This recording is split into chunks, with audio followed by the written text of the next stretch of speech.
Assalamualaikum warahmatullahi wabarakatuh. Ketemu lagi di mata kuliah rekayasa lalu lintas di pertemuan yang ke-9 ini. Kali ini kita akan membahas tentang namanya persimpangan jalan tak bersinyal. Kembali kita bahas perencanaannya, bersinyal. Nah, sekarang kita akan membahas ke intinya, yaitu ke persimpangan jalan tak bersinyal. Nah, ya, perencanaan dan pengaturan persimpangan jalan, terutama di persimpangan jalan tak bersinyal atau unsignal intersection, itu dapat diartikan bahwa persimpangan jalan tak bersinyal ini adalah persimpangan jalan biasa dengan tingkat konflik rendah antara arus lalu lintas dari masing-masing bagian jalan pada persimpangan jalan, ya, atau lengannya.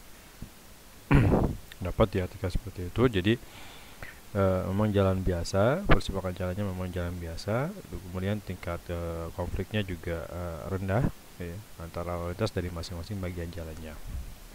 Nah, kemudian ciri-ciri dari persimpangan jalan persimpangan tak bersinyal ini adalah, yang pertama, dia jumlah arus lalu lintas atau QT ada pada masing-masing bagian jalan atau lengan jalannya itu adalah kecil atau rendah, gitu ya. Misalkan persimpangan 4, persimpangan 3 itu jadi arus lalu lintasnya tergolong rendah. Itu ya ciri-ciri persimpangan tak bersinyal. Yang kedua, dia lebar jalan dari bagian masing-masing bagian jalan atau lengan jalan itu kurang dari 6 meter. Nah, dikatakan dia kurang dari 6 meter, jadi lebar jalan dari masing-masing jalannya itu kurang dari 6 atau sama dengan 6 meter. Dan yang ketiga, ciri-ciri yang ketiga dari simpangan tak bersinyal ini ada namanya tipe jalan pada masing-masing bagian lengan jalan adalah satu jalur atau arah tak terbagi, satu arah tidak terbagi, ya. Bisa satu arah tak tidak terbagi atau dua jalur dua arah tak terbagi. Jadi itu ciri-cirinya dari persimpangan tak bersinyal ini. Nah, kemudian pada pertemuan jalan sebidang misalkan tak bersinyal ini, semua kendaraan yang bergerak lurus atau membelok, yang pertama, jumlah simpang jalannya pasti kurang dari 4 atau sama dengan 4, ya. Jadi jumlah persimpangannya kurang dari 4. Nah, yang kedua, ada aliran prioritas, ya. Dirancang dengan tanda yang kemarin kita bahas, ada namanya pemberhentian atau stop. Ya, minggu kemarin kita sudah bahas tentang rambu-rambu lalu lintas ini. Kemudian memberikan jalan dengan namanya segitiga, rambu-rambu tinggal atau mengalah. Nah, ini memang yang mengalah ini yang kadang kurang dipahami atau kurang dilaksanakan.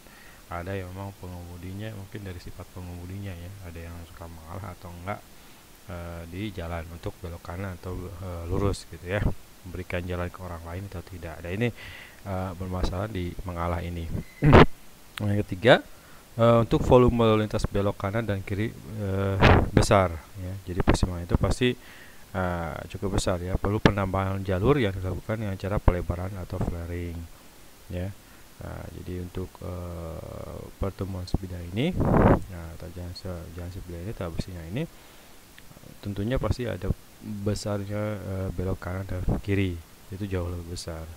Maka ada pelebaran jalan, ya, untuk nanti untuk ruang membelok kiri dan kanan.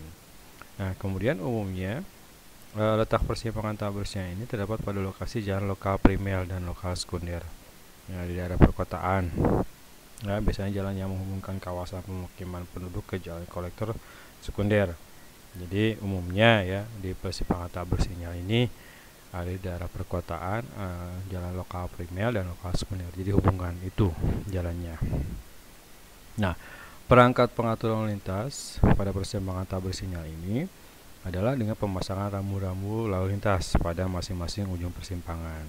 Nah, rambu-rambu lalu lintas yang digunakan adalah rambu-rambu peringatan untuk mengurangi kecepatan atau berhenti, ya, bisa dengan tanda stop tadi atau dengan tanda segitiga, gitu ya, supaya dia berhenti dan memberikan jalan ke orang lain, ya, dilebih dahulukan.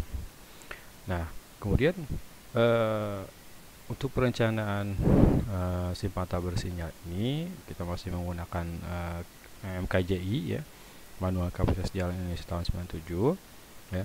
Itu dapat dalam melakukan analisa terdapat suatu persimpangan tak bersinyal, itu harus memperhatikan beberapa prosedur ya.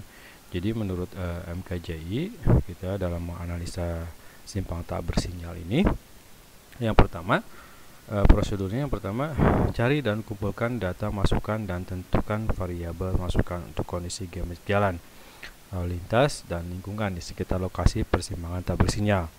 Yang pertama, data yang perlu diperlukan yang pertama yaitu nanti adalah geometrik jalan. Jadi kita ukur lebar jalannya berapa, gitu ya, totalnya berapa. Nah, ini geometrik jalannya. Kemudian lalu lintasnya, apakah volumenya rendah atau tinggi? Ya tentunya dengan cara kembali dengan survei tadi, ya, survei persimpangan namanya, lalu lintas. Dan lingkungan di sekitar lokasi persimpangan tak bersinyal. Ya, dicek lagi apakah ada hambatan samping atau tidaknya, ya, seperti parkir, pedagang atau apa, dicek lagi, gitu ya. Nah, tentunya ini dengan survei yang pertama. Yang kedua, prosedur yang kedua, tentukan sasaran operasional simpang tak bersinyal yang disarankan untuk perencanaan, yakni dengan nilai derajat kejenuhan atau DS itu kurang dari atau sama dengan 0,8 ya. Jadi penggunaan simpang tak bersinyal ini ya, nilai derajat kejenuhannya itu kurang dari atau sama dengan 0,8 ya. Jadi kalau di atas itu mungkin simpang bersinyal dipakainya. Yang ketiga, tentukan kapasitas dari masing-masing bagian jalan pada persimpangan jalan atau lengan. Artinya dari segi kapasitas jalannya atau dia kapasitas volume arus lintasnya. Ya, berapa? Dari hasil survei tentunya ini didapatkan kapasitasnya. Kemudian yang keempat, tentukan nilai derajat kejenuhan dari masing-masing bagian jalan pada persimpangan jalan. Ya. Jadi tentukan nilai derajat kejenuhannya ya, dari masing-masing persimpangan. Yang kelima, tentukan waktu tundaan atau delay pada masing-masing bagian jalan pada persimpangan jalan. Artinya tundaan atau delay ini adalah di mana salah satu mobil ya, misalkan di persimpangan 3 misalkan ya, persimpangan 3 kita hapus dulu ini, misalkan ini adalah persimpangan 3 gitu ya. Nah, waktu ini ada di sini ada tundaan, ada mobil misalkan ya, ini jalan lurus ya. Nah, misalkan gitu ya, jalan lurus. Nah, dia di sini dia pas mau belok kiri atau belok kanan. Nah, di sini ada tundaan. Ya, berapa tundaan dia berhenti di sini? Ya, itu misalnya dengan tundaan atau delay pada masing-masing bagian jalan, atau di sini juga sama. Atau kalau ada yang belok ke sini, ini juga pasti berhenti. Nah, ini berapa tundaannya? Gitu ya. Itu waktu tundaan atau delay pada masing-masing bagian jalannya, gitu ya. Saya hapus dulu. Nah, kemudian tentukan peluang antrian ya, GP dalam persen. Jadi tentunya tadi yang saya maksud ada tundaannya berapa, kemudian antriannya berapa peluangnya. Ya, kalau tundaannya sekian, berarti peluang antriannya berapa persen. Ya, nah itu. Nah, yang keenam, ya, yang ketujuh, ya tadi 6. Yang ketujuh, lakukan perbandingan terhadap hasil akhir perhitungan dari nilai derajat kejenuhan tadi ya, untuk masing-masing bagian jalan pada persimpangan jalan dengan sasaran operasional simpang tak bersinyal yang disarankan untuk perencanaan, yakni dengan nilai derajat kejenuhan kurang dari 0,8. Jika nilai derajat kejenuhan kurang dari 0,8 untuk masing-masing bagian jalan pada persimpangan jalan, maka dapat dikatakan sasaran perencanaan tercapai. Nah, jika nilai derajat kejenuhan itu kurang dari 0,8 untuk masing-masing bagian jalan pada persimpangan jalan, maka dapat dikatakan sasaran perencanaan tidak tercapai dan perlu dilakukan evaluasi ulang. Ya, lebih dari 0,8 ya. Kalau kurang itu pasti terpenuhi untuk simpang tak bersinyal. Kalau misalkan lebih dari 0,8 itu belum terpenuhi dari segi perencanaan untuk simpang tak bersinyal ini. Nah, kemudian hal-hal yang perlu diperhatikan ya dalam perencanaan simpang tak bersinyal ini, yang pertama adalah sudut persimpangan harus mendekati 90 derajat tentunya.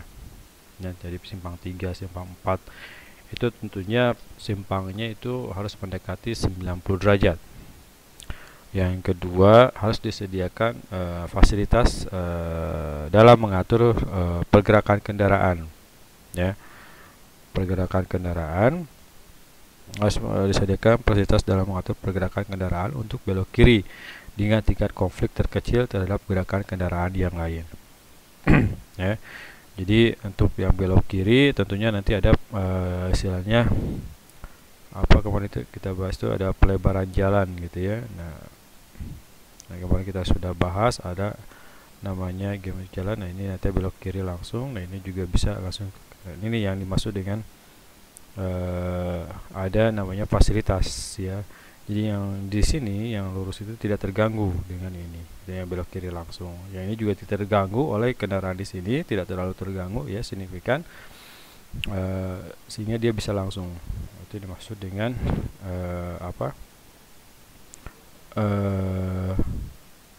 fasilitas ya itu. Kemudian lajur terdekat dengan curb atau pembatasi jalan dengan jalur trotoar juga harus lebih besar ya untuk memberikan ruang gerak pada kendaraan tak bermotor yang tadi ya saya maksud.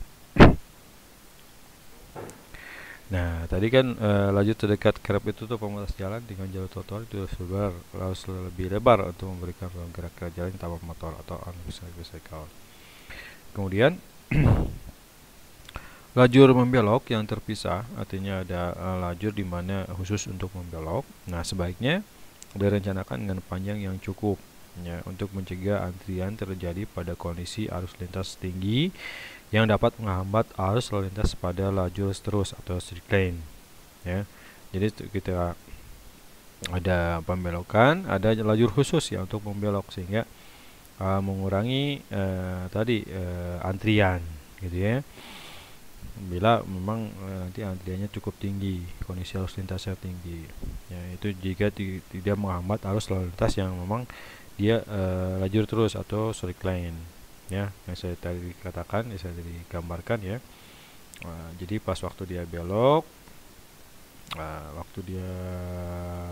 itu ya, misalkan ini segitiga ini atau belok, nah dia belok kiri, ini yang lurus dia tidak terganggu atau tidak terlalu terhambat dengan belokan kiri, makanya ada pelebaran di sini gitu ya. Nah, membelok terpisah artinya dia yang lurus ada, di sini belok ada terpisah langsung, sehingga yang straight line ini tidak terganggu gitu. Nah, itu kemudian jika lebar jalan lebih dari 10 meter, maka harus direncanakan pulau lalu lintas atau traffic island untuk memudahkan pejalan kaki yang akan menyeberang jalan. Jadi kalau satu jalannya itu ada 10 meter lebarnya ya, tadi kan kondisinya misalkan 6 meter gitu ya, rata-rata itu 6 meter ciri-ciri dari simpang tak bersinyal ini. Maka lebih dari 10 meter. Nah, nah itu maka di tengahnya itu harus dibuat satu pulau lalu lintas gitu ya. Nah, kemudian perubahan dari simpang tak bersinyal ini menjadi simpang bersinyal dari persimpangan bundaran atau rotary station dapat dilakukan dengan dasar pertimbangan peningkatan kapasitas jalan. Artinya kalau misalkan dari awal simpangnya itu tak bersinyal, itu bisa dibuat menjadi simpang bersinyal ataupun persimpangan bundaran atau rotary intersection itu apabila ada pertimbangan peningkatan kapasitas jalan ya. Karena jumlah arus lintas yang memang dari satu ruas jalan tersebut atau persimpangan tersebut itu cukup tinggi. Nah, yang melewati bagian jalan ini pada persimpangan jalan adalah tinggi. Nah, untuk mengurangi titik konflik tersebut akibat pergerakan arus lintas dari bagian jalan yang satu menuju bagian jalan yang lain pada persimpangan jalan, ini dapat menyebabkan kecelakaan lalu lintas tentunya. Jadi bisa gitu ya, dari simpang tak bersinyal kita berubah menjadi simpang bersinyal atau bundaran, itu nanti berdasarkan jumlah arus lalu lintas atau KT-nya, ya, jumlah arusnya. Kalau terlalu banyak, misalkan dari derajat kejenuhannya itu lebih dari 0,8, maka dilakukan seperti ini, gitu ya. Nah, ini contoh misalkan perencanaan dan perencanaan bersinyal. Jadi ada tanda rambu lalu lintas stop, ada jalur khusus untuk belok kanan atau belok kiri. Ini jalur lurus, sehingga yang di lurus ini tidak terganggu. Ya, ini sebagai ilustrasinya seperti ini, gitu ya. Nah, kemudian ukuran dari kinerja simpang tak bersinyal ini ada 4 ya, ada kapasitas simpang atau C, derajat kejenuhan atau DS, tundaan atau DT, dan peluang antrian atau QB 1% ya. Nah, untuk menghitung kapasitas jalan simpang tak bersinyal ini urutannya ya, ada lebar, kita cari geometrik jalannya. Yang pertama, lebar pendekat dan tipe simpangnya berapa, apa data yang pertama. Kemudian kita hitung kapasitas dasarnya sama dengan perhitungan urutannya sama sebenarnya, yang sama dengan kapasitas jalan, ruas jalan ya. Kapasitas dasar, kemudian faktor penyebab lebar luas atau FW, faktor penyebab median jalan utama atau FMN, faktor penyesuaian ukuran kota, faktor penyesuaian SF gitu ya. Faktor penyesuaian belok kiri, belok kanan ya, kalau persimpangan persentase belok kiri, belok kanan. Kemudian faktor penyesuaian rasio arus lalu lintas atau FW. Kemudian nanti kapasitas itunya berapa, gitu ya. Nah, yang maksud dengan lebar pendekat dan tipe protes samping, ini ada rumus di mana kita akan menghitung lebar pendekat ya, dari tipe samping. Nah, untuk mencari dengan rumus, ada rumus untuk mencari dari lebar pendekat WA dengan AC itu dengan rumus WA plus BC dibagi 2 untuk penentuan lebarnya. Kemudian ada lebar WD ya, itu ada WB plus WD bagi 2 dia lebarnya. Kemudian ada W1 itu untuk menghitung jumlah pendekat dari tiap-tiap simpangan ini ya. Dari ini jumlah pendekatnya itu dihitung dengan jumlah total ya, W1 totalnya dari jumlah pendekat dibagi jumlah pendekatnya ada berapa, ada 4 gitu ya. W1 juga sama jadi itu menghitung jumlah pendekatnya, A kecil A2, A dibagi 2 tambah B ditambah C dibagi 2 plus D dibagi, yang pelanggan B ini ada namanya median ya. Kemudian jika A hanya untuk keluar, maka A sama dengan 0. Jadi kalau misalkan di ini hanya untuk keluar, maka A itu sama dengan 0. Kemudian lebar rata-rata pendekat minor dan utama atau itu WAC ya, untuk rata-rata di tiap persimpangannya itu WAC ini tiap persimpangan WAC itu A dibagi 2 plus C dibagi 2 bagi 2. Kemudian WBD itu B plus D dibagi 2 bagi 2. Itu rumus untuk menghitung dari lebar pendekat dari tipe simpangan. Nah, ini ada beberapa tipe simpang ya, ada simpang 4 dengan beberapa lajur, ada 422, ada 424 ya, ada lajurnya banyak, ada simpang kanal ya, ini ada 3 simpang 3-nya dengan beberapa lajur ya. Ini untuk menghitung kapasitas dasarnya, ada tipe simpangnya, tipe simpang apa, kemudian dasarnya itu harus berapa ya. Ini beberapa tipe simpang. Nah, untuk lebih jelasnya nanti bisa lihat di MKJI ya, MKJI 97 gitu ya. Ini juga untuk menghitung rata-rata lebar pendekat persimpangan yang saya tadi jelasin di atas, itu memakai tabel seperti ini ya, berapa kapasitas jalannya ya, dari segi tipe simpangnya berarti dia pakai berapa lebar pendekatnya gitu ya. Jadi hampir sama ya dengan faktor menghitung kapasitas jalan, ruas jalan gitu. Untuk persimpangan ada faktor penyesuaian median utama, faktor penyesuaian ukuran kota gitu ya. Kemudian ada faktor penyesuaian tipe lingkungan jalan, itu hambatan samping dan kendaraan tak bermotor gitu ya. Ada komersial, pemukiman, terbatas, kemudian rasionya, kelas hambatannya tinggi, sedang, rendah ya. Itu berapa rasionya, kendaraan tak bermotor berapa rasionya. Kemudian nanti berdasarkan untuk rasio ini nanti berdasarkan nanti survei ya, hasil survei, data survei berapa hasil dari rasio kendaraan untuk tabar motornya. Kemudian faktor penyesuaian belok kiri ya, ada rasio belok kirinya berapa berdasarkan nanti di sini rumusnya FLT sama dengan 0,8 plus 1,1 dikali PLT gitu ya. Nah, faktor belok kiri FIT ya, FLT PIT. Ini FLT nya berapa? Oke, ini lebih jauh, ini juga sama. Ini lihat nanti ada video penjelasan berikutnya. Untuk menghitungnya juga sama, derajat kejenuhan ya hampir sama dengan yang kapasitas ruas jalan. Kemudian tundaan rata-rata juga sama gitu ya. Ini tundaan mayor, tundaan jalan minor, peluang antrian ya. Nah, itu juga sama. Jadi kemudian ada gap dan lag, studi persilangan tak bersinyal. Untuk gap itu adalah interval waktu antara dua kendaraan yang berurutan yang melewati satu titik tertentu pada satu jalur lalu lintas. Kemudian lag itu adalah interval waktu antara sisa interval gap pada lajur lalu lintas utama dengan kedatangan kendaraan dari arah lalu lintas lainnya. Nah, ini major street dan minor street. Kemudian ada tundaan lalu lintas pada tak bersinyal ini ya, apabila diasumsikan distribusi kedatangan kendaraan pada jalan utama atau major street adalah Poisson atau random. Kita pernah belajar statistik probabilitas ya, ada random Poisson ya.